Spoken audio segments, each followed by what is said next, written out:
Le 21 juillet prochain, Fabienne Egale célébrera son 69e anniversaire. Mais qu'est devenue l'animatrice depuis l'arrêt de tourner Manège? On vous dit tout. Les années 80 ont indéniablement été marquées par le jeu Tournée Manège animé tous les midis de 1985 à 1993 par Évelyne Leclerc, Fabienne Egale et Simone Garnier. Le principe était d'une simplicité enfantine, des hommes et des femmes célibataires devaient apprendre à se connaître sans se voir. À la fin du jeu, 2 candidats seulement gagnaient la possibilité de se rencontrer.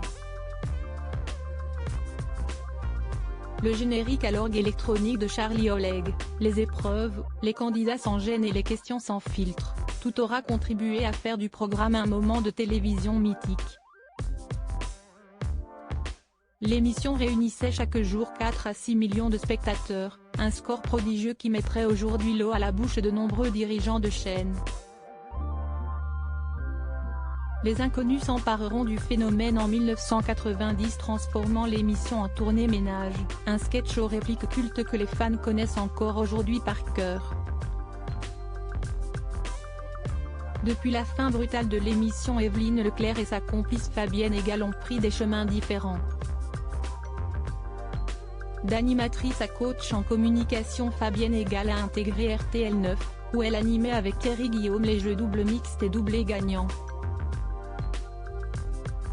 Elle a ensuite pris les rênes de Jeux sans frontières aux côtés de Nelson Montfort en 1998 avant de finalement se retirer à l'orée des années 2000.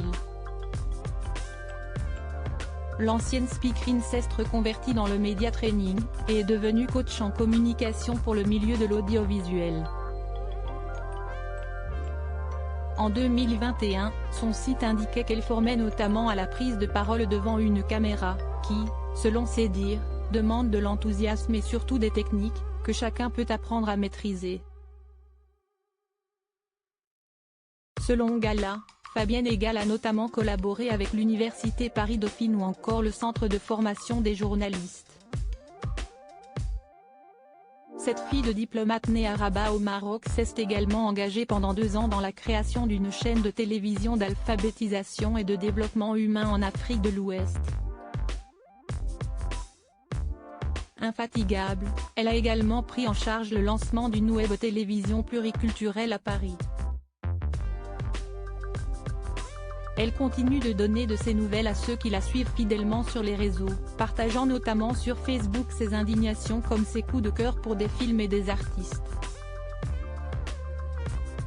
Une vie décidément bien loin du manège qui l'a fait connaître.